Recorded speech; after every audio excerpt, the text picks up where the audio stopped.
Hello students, Hindi चर्चा में doctor कुसुम शर्मा आप सब बच्चों का स्वागत करती है और हिंदी साहित्य के विषय में आपको कुछ बताना चाहती है। हिंदी हमारी राष्ट्रभाषा, मातृभाषा, राजभाषा है। हिंदी हमारी संस्कृति है। हिंदी हमारी जान और हमारे प्राण है। जैसे कोई वृक्ष बिना जड़ के हरा भरा नहीं रह सकता, वैसे ही कोई भी समाज और देश अपनी संस्कृति और भाषा के बिना पनप नहीं सकता है। तो इसी से पता चलता है कि हिंदी का कितना अधिक महत्व है, क्योंकि हिंदी हमारे जन जन में बसी हुई भाषा है। हमारे शिक्षा निर्देशालय ने, शिक्षा विभाग ने सीबीएसई में 2 तरह के हिंदी कोर्स लगाए हैं ताकि बच्चों को भारतीय संस्कृति और भाषा के बारे में ज्ञान हो सके। एक कोर्स है ए और दूसरा कोर्स है बी। आज हम हिंदी चर्चा में सीबीएसई के ए कोर्स का पहला चैप्टर पढ़ेंगे, सूरदास। सूरदास जी हिंदी साहित्य के जगमगाते सितारे हैं। कुछ आलोचक तो ये कहते हैं कि सूर सूर तुलसी शशि, सूरदास सूर्य के समान है और तुलसीदास चंद्रमा के समान है। अगर हमारे साहित्य में से सूरदास के चैप्टर को निकाल दिया जाए तो हमारा भक्ति काल बचेगा ही नहीं, या कहें कि उसका समस्त सौंदर्य नष्ट हो जाएगा। तो आज हम सूरदास के बारे में पढ़ेंगे, जिनका जन्म कुछ विद्वान मानते हैं कि सिही गांव के निकट बल्लभगढ़ में हुआ और कुछ इनका जन्म मथुरा के निकट रुनुक्ता नामक गांव में मानते हैं। ये जन्मांध थे, अर्थात जन्म से अंधे थे, लेकिन इन्होंने कृष्ण की बाल लीलाओं का वर्णन इतने सुंदर तरीके से किया है कि कोई ये नहीं कह सकता कि इन्होंने कभी संसार को देखा नहीं होगा। श्री कृष्ण की बाल चेष्टाओं की सूक्ष्म से सूक्ष्म गतिविधियों को इन्होंने बहुत बारीकी से अपने काव्य में वर्णित किया है।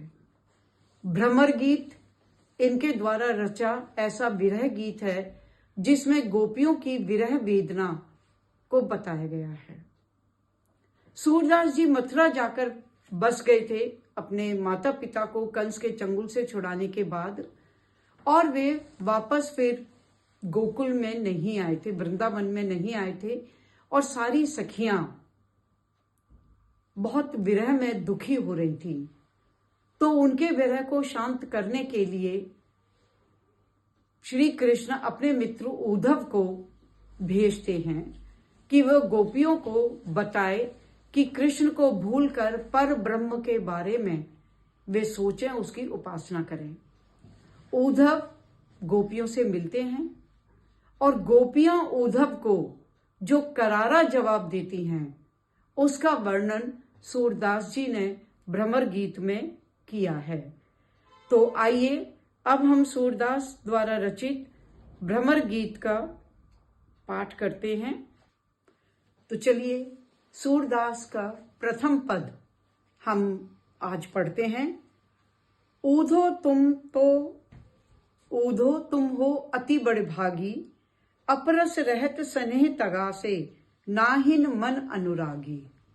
गोपियां व्यंग्य करते हुए कहती हैं उद्धव को कि हे उद्धव, तुम तो बड़े भाग्यशाली हो। वो भाग्यशाली उसको बता नहीं रही हैं, बल्कि उसके ऊपर व्यंग्य कर रही हैं। वक्रोक्ति अलंकार है यहाँ पर कि तुम तो बड़े भाग्यशाली हो, अपरस रहत स्नेह तगासे, नाहिन मन अनुरागी। तुम इतने दिनों से कृष्ण के पास हो, फिर भी तुम्हारा मन कृष्ण के प्रेम में नहीं डूबा, और हम तो उसके प्रेम में व्याकुल हो गई हैं, पागल हो गई हैं। पर तुम तो बहुत बड़े भाग्यशाली हो कि श्री कृष्ण के स्नेह रूपी धागे से तुम अछूते रहे, नाहिन मन अनुरागी, और तुम्हारे मन में श्री कृष्ण के लिए प्रेम नहीं जगा। तुम तो उस कमल के समान हो जो पुरैन पात रहत जल भीतर तारस देह न दागी। तुम तो उस कमल के समान हो जो दिन रात जल के अंदर रहता है, पानी में रहता है, लेकिन पानी का एक भी दाग उसके ऊपर नहीं लगता। तुम तो बड़े भाग्यशाली हो, तुम तो कमल के समान अछूते हो जो जल में रहकर भी जल से दूर रहता है। जो जल महा तेल की गागरी बूंद न ताको लागी। तुम तो वो तेल से सनी हुई मटकी हो जिसे पानी में डुबो तो एक भी बूंद उसके ऊपर नहीं लगती। यानी अगर दूसरे शब्दों में हम कहें तो गोपियां उद्धव को कह रही हैं कि तुम तो चिकने घड़े हो। जैसे चिकने घड़े पर जल का कोई असर नहीं होता, कितना भी उसे पनघट में पानी में डुबो लेकिन उस पर जल नहीं टिकता, उसी प्रकार तुम भी ऐसे चिकने घड़े हो कि कृष्ण के पास रहकर भी तुम उसके प्रेम रस में नहीं डूबे। प्रीति नदी में पांव न बोरियो दृष्टि न रूप परागी। तुमने प्रेम रूपी नदी में पैर भी नहीं डुबोया है, तुमने पैर भी नहीं डाला है। नदी, प्रेम रूपी नदी में डूबने की तो बात दूर, तुमने पैर भी उसमें नहीं डुबोया है। और तुम्हारी दृष्टि श्री कृष्ण के रूप, उसके रस को भी नहीं रसपान कर पाई है। सूरदास अबला हम भोरी गुर चीटी जो पागी। सूरदास जी कहते हैं कि गोपियां उद्धव को कह रही हैं कि हम तो अबला नारी हैं, हम तो उस चींटी के समान हैं जो गुड़ से चिपक गई हैं। यानी यहाँ पर कृष्ण को गुड़ बताया है और गोपियों ने अपने आप को चींटी का उदाहरण दिया है। तो यहाँ पर रूपक अलंकार है कि अबला हम भोरी, हम अबला और बड़ी भोली भाली गोपियां हैं और हम श्री कृष्ण रूपी गुड़ से इस प्रकार चिपक गए हैं जैसे कि चींटियां गुड़ से चिपक जाती हैं। तो यहाँ पर सूरदास जी ने शुद्ध साहित्यिक ब्रज भाषा का प्रयोग किया है। अनुप्रास अलंकार है यहाँ पर, और जो जल महा में उपमा अलंकार का प्रयोग किया है। गुड़ चीटी जो पागी में रूपक अलंकार का प्रयोग है और उदाहरण अलंकार का प्रयोग है। देखिए सूरदास जी ने कितनी सुंदरता से गोपियों के मनोभावों को उद्धव के माध्यम से प्रस्तुत किया है। तो मैं उम्मीद करती हूं आपको ये व्याख्या समझ में आ गई होगी, और अगर आपको ये व्याख्या समझ में आ गई है तो प्लीज हिंदी चर्चा चैनल को सब्सक्राइब करें, और अगर कोई शंका हो तो कमेंट्स देकर आप मुझसे पूछ सकते हैं। अगर आपको व्याख्या कहीं पे समझ में नहीं आई तो आप कमेंट्स में दोबारा उससे पूछ सकते हैं, मैं पुनः इसकी व्याख्या कर सकती हूँ। उसका दूसरा पद आज हम पढ़ेंगे। मन की मन ही मांझ रही, कहिए जाए कौन पे ऊदो नहीं परत कही। गोपियां उद्धव से कह रही हैं, ये उद्धव का प्रसंग मैं पहले वाले वीडियो में आपको बता चुकी हूँ। जिन्होंने नहीं देखा वो उसमें से प्रसंग देख सकते हैं, उसके बाद आपको सेकंड की व्याख्या समझ में आ जाएगी। तो मन की मन ही मांझ रही, गोपियां कह रही हैं कि हे उद्धव, तुमको कृष्ण ने भेजा है। हम तो कृष्ण से बहुत सारी बातें करना चाहती थी, लेकिन वो हमारी मन की बातें मन में ही रह गई हैं। कहिए जाए कौन पे उद्धव नहीं परत कही। हे उद्धव, हम किससे जाकर कहें, हमें किसी से कहते नहीं बनता। हमें तो कृष्ण से अपने मन की बात कहनी थी, जो हमें विरह में व्याकुल बिलखता हुआ छोड़ गए। उस कृष्ण से हमें मन की बात कहनी थी, उनके अलावा हम किसी से अपने मन की बात नहीं कह सकते। और अब छलिया कृष्ण ने आपको भेज दिया, खुद नहीं आए, तो बताओ हम अब अपने मन की बात किससे कहें। हमारे मन की बात मन में ही रह गई है। अवधि आधार आस आवन की तन मन बिथा सही। अब तक तो तन मन बिथा सही, हमारा तन और मन विरह की व्यथा को, विरह के दुख को सहन कर रहा था। किस आस में कि कृष्ण हमारे पास आएंगे और उनसे हम मन की बात कहेंगे। तो अवधि आधार आस आवन की। अब तक तो हमारा जीवन इस आस में जी रहा था कि कृष्ण आएंगे, और इसी आशा में हम अपने तन और मन की व्याकुलता को सहन कर रहे थे। अब इन जोग संदेशन सुन सुन विरह विरह दही। लेकिन अब तुम्हारे इन जोग के संदेशों को सुन सुनकर हमारी विरह अग्नि और भी ज्यादा प्रज्वलित हो गई है, और भी ज्यादा भड़क गई है। अभी तक तुम ये सोचे थे कि कृष्ण हमारे पास आएंगे, हमसे प्रेम भरी बातें करेंगे और हमें सांत्वना देंगे, लेकिन अब तो वो आशा भी हमारी खत्म हो गई है। अब तुम्हारे जोग की बातें सुन सुनकर कि तुम परमात्मा से मन लगाओ, कृष्ण को भूल जाओ, योग साधना करो, इन सब बातों को सुन सुनकर हमारी विरह की अग्नि और भी अधिक बढ़ गई है। चहती हुती गुहार जेहिते उतते धार बही। चहती हुती गुहार जितेते, जहां से हमने गुहार लगाई थी, जहां से हमने सहारा पाने की कोशिश करी थी, वहीं से ही उनकी उपेक्षा की बाढ़ आ गई। यानी अब तो हम निराधार होकर उस बाढ़ में बह रहे हैं। जहां से हमने आस लगाई थी कि हमें सहारा मिलेगा, वहीं से ही धार ने आकर हमको बहा दिया है। सूरदास अब धीर धरो क्यों, मर जादा न लेही। सूरदास कहते हैं कि अब हम कैसे धीर धरें, हमारे कृष्ण ने तो प्रेम की मर्यादा का पालन नहीं किया। प्रेम की यह मर्यादा होती है कि जो तुमसे प्रेम करता है तुम भी बदले में उससे प्रेम करो, लेकिन हमारे प्रेम के बदले में कृष्ण ने उपेक्षा दिखाई है, उन्होंने प्रेम की मर्यादा का पालन नहीं किया है। कहते कि अब हम धैर्य क्यों धरें और कैसे धरें।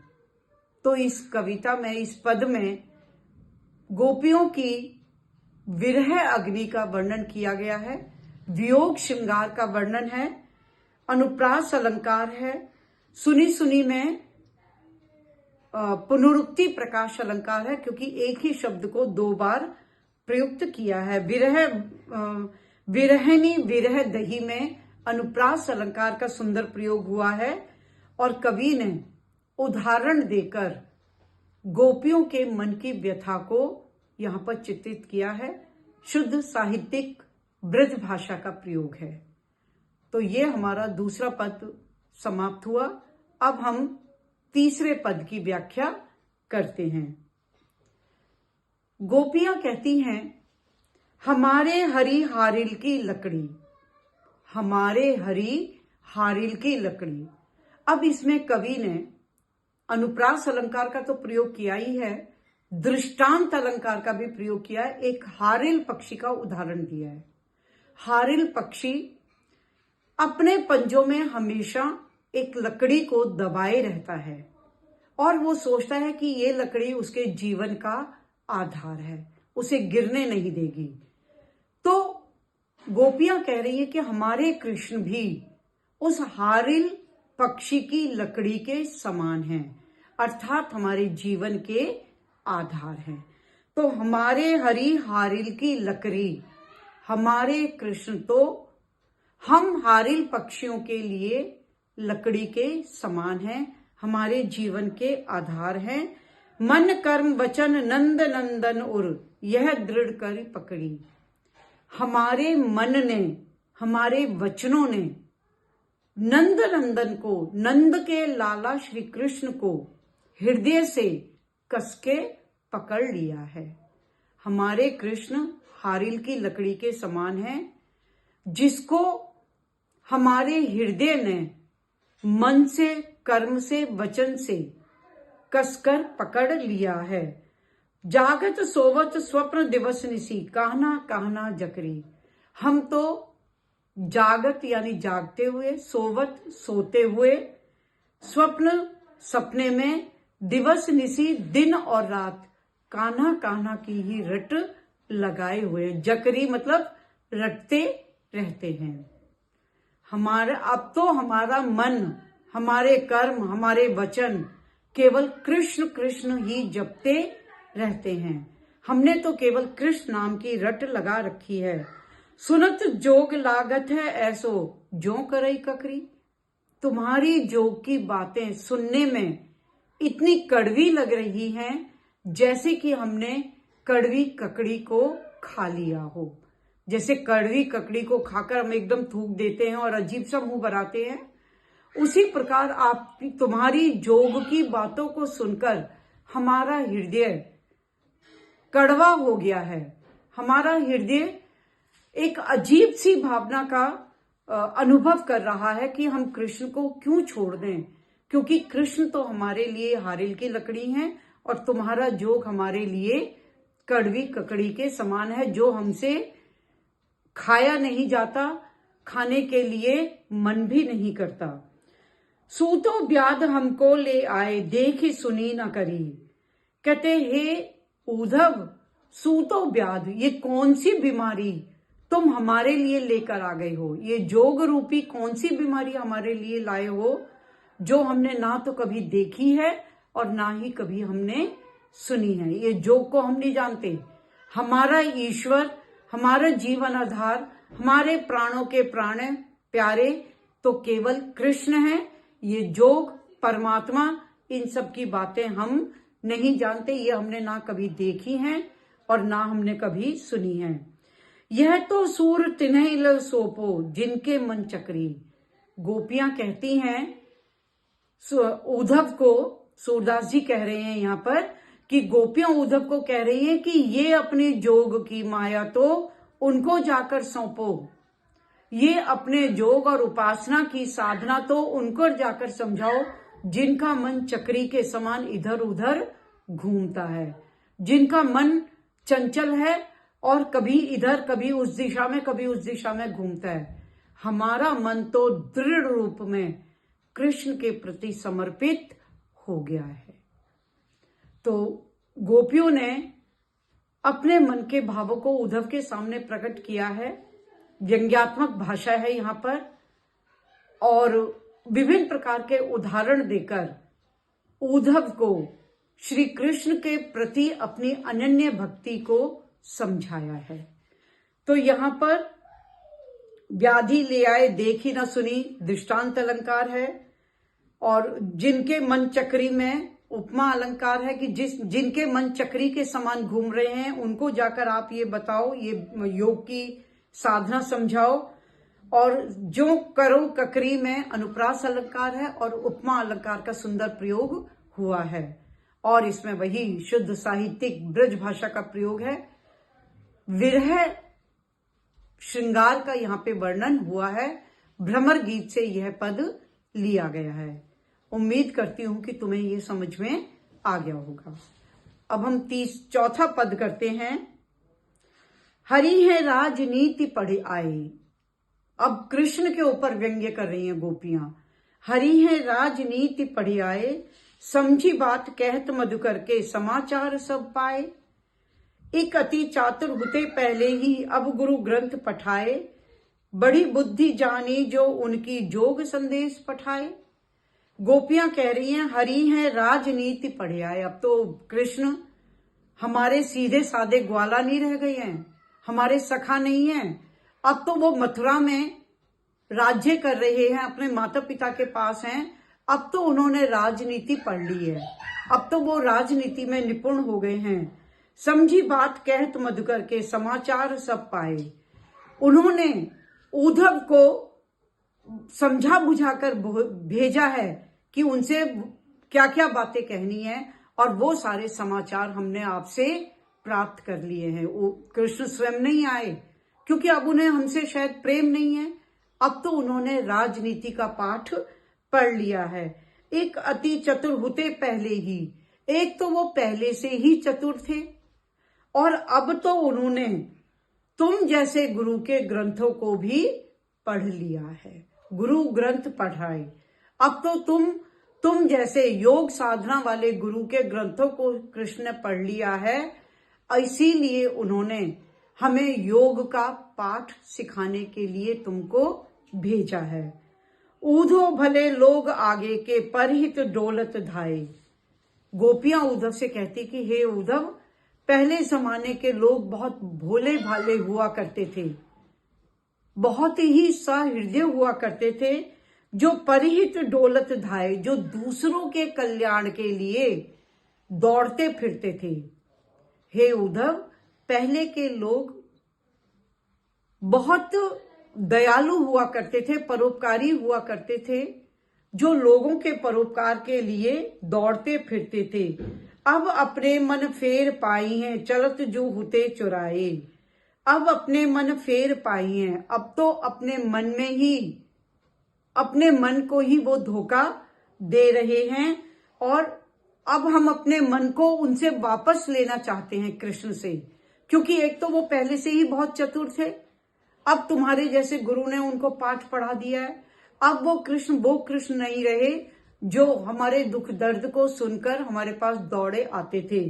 अब अपने मन फेर पाई हैं, अब तो हम अपने मन को उनसे पाना चाहते हैं, फिर से प्राप्त करना चाहते हैं। चलत जो हुते चुराए, जो उन्होंने चलते हुए चुरा लिया था। गोकुल से जाते समय जो वे हमारे मन को चुरा कर ले गए थे, उस मन को हम वापस पाना चाहते हैं। ते क्यों अनीति करे आपुन, जे और अनीति छुड़ाए। ते क्यों अनीति करे आपुन, हम क्यों अनीति ना करें जब उन्होंने हमारे साथ अनीति की है। हमने तो उनको अपना प्रेम भरा मन दे दिया, अब हम वापस लेना चाहते हैं। अब चाहे तुम इसे अनीति कहो, तो हम क्यों ना अनीति करें जब कृष्ण ने हमारे साथ नीति का पालन नहीं किया है।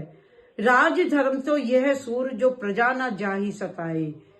हे सूरदास जी कहते हैं कि गोपियां उद्धव से कह रही हैं कि कृष्ण को जाकर बता देना, राजा का धर्म तो वह है कि वह अपनी प्रजा को कभी भी नहीं सताता, और हम भी उस राजा कृष्ण की प्रजा हैं, तो हमें वो ना सताए। यहाँ पे गोपियों ने कृष्ण के ऊपर बहुत बड़ा व्यंग्य किया है, उसे राजा कह के, क्योंकि कृष्ण तो उनके सखा हैं, उनके साथी हैं, लेकिन गोपियां मन में इतनी दुखी हो रही हैं कि वो कृष्ण को व्यंग्य करते हुए राजा कह रही हैं। तो इसमें भी दृष्टांत अलंकार, उपमा अलंकार, अनुप्रास अलंकार का प्रयोग किया गया है। अब कहाँ कहाँ है ये बच्चे आप स्वयं ढूंढेंगे, क्योंकि इससे आपके ज्ञान में वृद्धि होगी। और जहां कोई कठिनाई हो तो आप कमेंट्स कर सकते हैं, अपनी शंकाओं को लिखकर मेरे पास भेज सकते हैं। मैं आपसे निवेदन करती हूँ कि आप इस चैनल को सब्सक्राइब करें और वीडियो को लाइक करें। और ये सूरदास के पद बहुत इंपॉर्टेंट हैं परीक्षा की दृष्टि से। इनमें से काव्य सौंदर्य या व्याख्या के लिए अवश्य आता है, इसलिए आप बार बार इस वीडियो को पढ़ें और समझें। मैं उम्मीद करती हूँ कि आपको समझ में आ जाएगा। Thank you. धन्यवाद।